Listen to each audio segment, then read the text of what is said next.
Everyone, आप सभी का स्वागत है हमारे channel let's crack judiciary with Unacademy. मेरा नाम है अपूर्वा वत्स और मैं हूं आप सभी की जुडिशरी मेंटोर और आप सभी के लिए लेकर आती हूं लेटेस्ट लीगल इनसाइट्स। क्या रहा सुप्रीम कोर्ट में, क्या रहे हाई कोर्ट के डिसीजंस, उन सभी की चर्चा मैं आप सभी से यहां पर करती हूं। तो सबसे पहले इस चैनल को सब्सक्राइब कर लीजिए। तो दोस्तों, यहाँ पे आज का जो मुद्दा है ये काफी ज्यादा अहम है। आप सभी मेरे पीछे देख रहे होंगे कि आपके यहाँ पर आपको समझ आ रहा होगा कि कुछ मेंटेनेंस से रिलेटेड है। जी हाँ, तो यहाँ पर आप सभी देखते हैं कि भाई क्या है मेंटेनेंस के क्लॉजेस, कौन कौन मेंटेनेंस मांग सकता है। शायद आपको यहाँ पर नॉलेज होगी, नहीं होगी तो आज के सेशन में आपको एक अच्छी क्लैरिटी यहाँ पर आ जाएगी। 125 सीआरपीसी क्या है या कहाँ पर कौन कौन यहाँ पर इंटाइटल्ड है मेंटेनेंस लेने के लिए। तो आज का मुद्दा दोस्तों पंजाब एंड हरियाणा हाईकोर्ट का है कि जहाँ पे एक महिला को मेंटेनेंस देने से कोर्ट ने बिल्कुल मना कर दिया है, क्योंकि ऐसे लॉज हैं कि जहां पर एक पुरुष से ही सारी चीजों को बहुत एक्सपेक्ट किया जाता है, जबकि महिला के पास कोई रीजनेबल ग्राउंड नहीं थे। तो आइए जानते हैं इस पूरी जजमेंट के बारे में कि क्या है, और एक बहुत ही ऐतिहासिक फैसला भी है। तो थोड़ा सा हम आगे चलते हैं, लेकिन उससे पहले मैं आप सभी को यहाँ पर बताना चाहूंगी कि हमारे देश के अंदर कौन सा कानून है जिससे खर्चा पानी जहां पर मांगा जा सकता है, मेंटेनेंस क्लेम किया जा सकता है। तो अगर क्रिमिनल प्रोसीजर कोड का आप सेक्शन नंबर 125 देखें तो वहां पे ये पता लगता है कि कोई भी अगर वाइफ है तो वो मेंटेनेंस, अगर वाइफ के क्लॉज में बात करें तो वो मेंटेनेंस अपने हस्बैंड से ले सकती है, राइट। तो चलिए एक बार 125 पे आगे चलने से पहले आप सभी को मैं एक इंपॉर्टेंट सूचना भी देना चाहूंगी कि यहाँ पर आप सभी के पास है कि एक फेस्टिव सीजन यहाँ पर आ रहा है। तो अनअकैडमी आप सभी के लिए लेकर आया है 50% का ऑफ। जी हाँ, हमारे जितने भी प्राइजेस हैं, जितने भी हमारे कोर्सेज हैं, बैचेस हैं, उन सभी के ऊपर आपको क्या मिल रहा है, यहाँ पर 50% का ऑफ मिल रहा है। और 12 ये देखिए 50% का ऑफ, और 12 महीने के साथ 12 महीने आपको फ्री मिल रहे हैं। यदि आप 12 महीने का सब्सक्रिप्शन लेते हैं तो एडिशनल 12 महीने आपको फ्री मिल रहे हैं। आपको अगर 12 महीने का लेते हैं तो 34,999, 18 महीने का कोर्स लेते हैं तो 44,999 और 24 महीने का कोर्स लेते हैं तो 49,999 रुपीज में आपको ये मिल जाएगा। इन सभी चीजों के लिए आप मेरा कोड APU का इस्तेमाल कर सकते हैं, ताकि आप सभी को ये जो है डबल वैलिडिटी और 50% ऑफ का जो बेनिफिट है ये आप लोगों को मिल सके। आगे मैं आपको एक बार क्लास के एंड में भी ये सारी चीजें बता दूंगी। तो चलिए दोस्तों, एक बार मैं आप सभी को यहाँ पर बताना चाहूंगी कि सेक्शन नंबर 125 ऑफ CRPC कहता क्या है। ये देखेंगे जरा सा, यहाँ पर मैं आपको एक सिर्फ ग्लिम्स दिखाना चाहूंगी कि ये सेक्शन क्या कहता है। ये देखिए, कहता है कि order of maintenance of wife, children and parents के बारे में बात करता है। हिज वाइफ जो अपने आप को मेंटेन नहीं कर सकती है, जिसके पास अपने प्रकार का कोई भी सोर्स नहीं है अपने आप को मेंटेन करने का, वाइफ। अब आगे चलते हैं, यहाँ पर इसके एक प्रोवाइजो में लिखा हुआ है कि यहाँ पर वाइफ्स की भी क्या रिक्वायरमेंट है मंथली अलाउंस के लिए। तो वाइफ एक देखेंगे, wife includes a woman who has been divorced और has been obtained a divorce from her husband and not remarried। तो ये भी है कि जिस महिला की दूसरी शादी नहीं हुई है, रीमैरिज नहीं हुई है, तो वो अपने हस्बैंड से मेंटेनेंस यहाँ पर ले सकती है। अब देखिए यहाँ पर आगे लिखा हुआ है, अगर आप देखें तो ये और काफी सारे यहाँ पर प्रोवाइजोस यहाँ पर है। तो ये देखिए, interim maintenance under from her husband. अगर कोई एक वाइफ अपने हस्बैंड से मेंटेनेंस कब नहीं मांग सकती, जब वो किसी गैर रिश्ते में, अडल्ट्री में रह रही हो, या फिर बिना किसी रीजन के, विदाउट एनी सफिशिएंट रीजन, वो अपने हस्बैंड के साथ रहने के लिए मना कर देती है। देखिए, अगर बात है हस्बैंड क्रुएलिटी करता है, डोमेस्टिक वायलेंस है, और ये बात सच्ची है, ये बातों को वो प्रूव कर पा रही है, तो एक रीजनेबल जस्टिफिकेशन है उसके पास कि हाँ, मैं क्यों नहीं रह रही हूँ अपने हस्बैंड के साथ, और या फिर वो लिविंग अलग रह रही है अपने पति और आपसी अग्रीमेंट में, आपसी सहमति से अलग रह रही है, तो तब वो मेंटेनेंस नहीं मांग सकती है। अब आइए वापस चलते हैं हम इस केस की तरफ कि इस केस में फिर ऐसा क्या हुआ है कि यहाँ पर महिला को क्या कर दिया गया है, मना कर दिया है मेंटेनेंस देने के लिए कोर्ट ने। तो यहाँ पर दोस्तों Punjab and Haryana high court के अंदर हमारी ऑनरेबल जस्टिस निधि गुप्ता जी हैं, जिन्होंने ये कहा कि जो भी एबल बॉडीड वाइफ है, अब एबल बॉडीड का मतलब क्या है स्टूडेंट्स, एबल बॉडीड मतलब कि जो एकदम अपने शारीरिक अवस्था से एकदम सही है, काम कर सकती है, कुछ ना कुछ कमा सकती है और अपने आप को सपोर्ट यहाँ पर कर सकती है। कांट सिट आइडल, आप ये नहीं कि आप खाली बैठे हुए हैं, बिल्कुल सही है, काम नहीं कर रहे हैं, किसी भी तरीके के फैमिली को सपोर्ट नहीं कर रहे हैं, और उसके बाद आप मिसयूज कर रहे हैं मेंटेनेंस के क्लॉज को। जो कि सेक्शन नंबर 125 सीआरपीसी कहता है।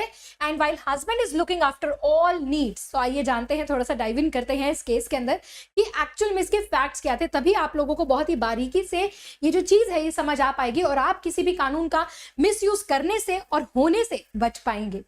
आइए चलिए आगे चलते हैं दोस्तों। यहाँ पर हुआ क्या था कि Punjab and Haryana high court इन्होंने ये क्लियर कर दिया कि कोई भी प्रोविजन है आपका मेंटेनेंस 125 को लेकर can not be allowed to be misused, किसी के भी द्वारा मिसयूज नहीं करने देंगे। आप सभी को पता है कि आमतौर पर कोई वाइफ्स को यहाँ पर मेंटेनेंस मिल जाता है। तो जस्टिस निधि गुप्ता ने कहा कि सेक्शन नंबर 125 का ये है कि हम अबैंडन्ड वाइफ को प्रोटेक्ट कर रहे हैं, यानी कि जिनको बिना किसी रीजन के छोड़ दिया गया है, जिनके साथ किसी भी प्रकार का अत्याचार किया जा रहा है, क्रुएलिटी की जा रही है, डोमेस्टिक वायलेंस किया जा रहा है, तो उन महिला की जो एक्चुअल में विक्टिम है उन महिला के लिए ये सेक्शन हमने बनाया है। और ऐसा नहीं कि आप इसको केवल मिसयूज करने के लिए कि चलो हम तो बैठे हैं तो इसकी रिस्पॉन्सिबिलिटी बनती है तो यही हमें पालेगा। अब बात करते हैं इस केस में ना, एक गाँव की ये औरत है, ये क्या करती है, ये कहती है कि मेरी कोई इनकम है नहीं, मैं कोई कमाती धमाती नहीं हूँ, कहीं जॉब नहीं करती हूँ और मैं अपने हस्बैंड के ऊपर ही पूरी तरीके से फाइनेंशियली डिपेंडेंट हूँ, पूरी तरीके से उनके ऊपर डिपेंडेंट है और मेरे पास और मेरा जो हस्बैंड है वो 12,000 रुपए महीने के कमाते हैं। However, initial plea for maintenance was dismissed by the family court। पहले तो फैमिली कोर्ट ने डिसमिस करी क्योंकि इनकंसिस्टेंस थी उसकी स्टेटमेंट्स में, क्योंकि जब वो बर्थ डेट के बारे में बात कर रही थी, बच्चे कब हुए, बच्चों के लिए मेंटेनेंस मांग रही थी, तो हर एक चीज के ना तो उसने कोई सबूत दिया और उसके खुद के ही बयानों में काफी ज्यादा झोल था। तो वहां पे फैमिली कोर्ट ने इसकी एप्लीकेशन को डिसमिस कर दिया।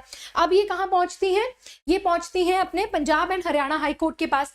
ये कहती है कि यहाँ से सारे केस को एक बार पढ़ने से, एक बार डील करने से पता चलता है कि जो महिला है उसने अपना घर बिना किसी रीजन के छोड़ा हुआ है। हालांकि वो कहती है कि मेरे साथ क्रुएलिटी की गई, मेरे साथ डोमेस्टिक वायलेंस किया गया, लेकिन इसको वो किसी भी प्रकार से प्रूव नहीं कर पाई, ना ही उसके क्रॉस एग्जामिनेशन में या ना ही उसके किसी चीफ में, ना ही कोई एविडेंसेस उससे रिलेटेड कुछ भी वो प्रूव नहीं कर पाई। और उसने अपना जो ससुराल है, मैट्रिमोनियल होम है, उसको अपनी मर्जी से छोड़कर अपने मायके के अंदर, अपने पेरेंटल होम के अंदर है और जाकर वहां पर अपने हस्बैंड से मांग रही हैं। इन जुलाई 14 में वो अपना घर छोड़ देती हैं और नवंबर के अंदर उसी 2014 में ही क्या करती है, मेंटेनेंस का केस डाल देती है। सारे एविडेंसेस को देखते हुए फैमिली कोर्ट ने क्या किया कि उसके पास कोई जस्टिफिकेशन नहीं है कि उसने अपना घर क्यों छोड़ा है, ऐसा उसके साथ क्या हो रहा है। तो हमने कहा ना, अभी मैंने आपको सेक्शन नंबर 125 में पढ़ाया कि विदाउट रीजनेबल जस्टिफिकेशन, आपसी अगर सहमति है, अगर किसी भी तरीके का कोई रीजनेबल जस्टिफिकेशन नहीं है तो वो इस तरीके से मैट्रिमोनियल होम को छोड़ नहीं सकती है और इसीलिए उसकी जो मेंटेनेंस की जो गुहार थी उसको रिजेक्ट किया गया। अब आगे एक और यहाँ पर ट्विस्ट आता है। वो ट्विस्ट ये है कि वो जो ये बताती है कि जो मेरा हस्बैंड है वो 12,000 रुपए माँ कमाता है, तो वो भी उसने क्या किया, झूठ बोला। यहाँ पर क्रॉस एग्जामिनेशन में उसने क्या बोला, उससे ये पता चला कि ये किसी भी तरीके से अपने घर को बसाना नहीं चाहती है। Plus the husband had not made attempt to seek custody, बच्चे जो पिता है उन्होंने कस्टडी भी नहीं ली। और who were between 3 years and old at the time of her departure, जो 3 साल का था जब वो अपना घर छोड़ के गई। हाई कोर्ट ने फर्दर क्या किया, हाईलाइट किया कि जो हस्बैंड है वो 12,000 नहीं, वो केवल 6 से 7,000 रुपए माँ कमाता है, महीने का कमाता है, और जिसके अंदर वो अपने बच्चे का भरण पोषण भी करता है, उसकी एक बुजुर्ग माँ है उनको भी देखता है, उनका भी सारा जो इलाज है उनका खर्चा पानी उठाता है। और कोर्ट ने केवल यही कहा कि 7,000 रुपए में अगर आप एक एबल्ड बॉडी वुमन है तो आप भी थोड़ा सा सपोर्ट यहाँ पर कर सकती हैं अपने आप को। 6 से 7,000 रुपए वाला आदमी अपना भी चलाता है, अपनी माँ का चला रहा है खर्चा पानी और अपने बच्चों का दे रहा है, एंड दैट इज सफिशिएंट। तो ये आपकी भी रिस्पॉन्सिबिलिटी बनती है। कोर्ट ने कहा in these circumstances it was primarily the petitioner responsibility, कहीं ना कहीं आप भी जिम्मेदार है to find an employed support herself thereby denying maintenance claim, और उसके मेंटेनेंस क्लेम को यहाँ पर डिनाई कर दिया गया है। और आखिर में क्या होता है, आइए इसके बारे में भी देख लेते हैं कि क्या रीजन। तो it was noted that the claims regarding annual income of husband, उसने क्या बताया, जो एनुअल इनकम बताई हस्बैंड की वो झूठी बताई, आपको मैंने अभी बताया।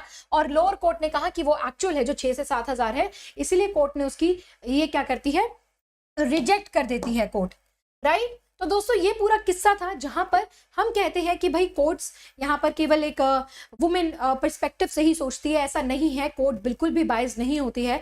यहाँ पर अगर आप देख सकते हैं तो कोर्ट ने उसी महिला को, पिटिशनर को ही यहाँ पर कहा कि भाई आप यहाँ पर एक सही शारीरिक अवस्था में बिल्कुल सही हैं, आप कमा सकती हैं, आप अपने लिए अपना खर्चा पानी चला सकती हैं और ये आपकी जिम्मेदारी भी बनती है।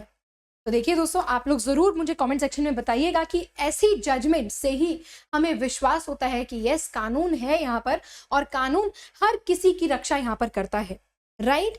चले ठीक है, तो प्लीज आपको ये जजमेंट कैसे लगी इसका कमेंट सेक्शन में जरूर मुझे बताइएगा।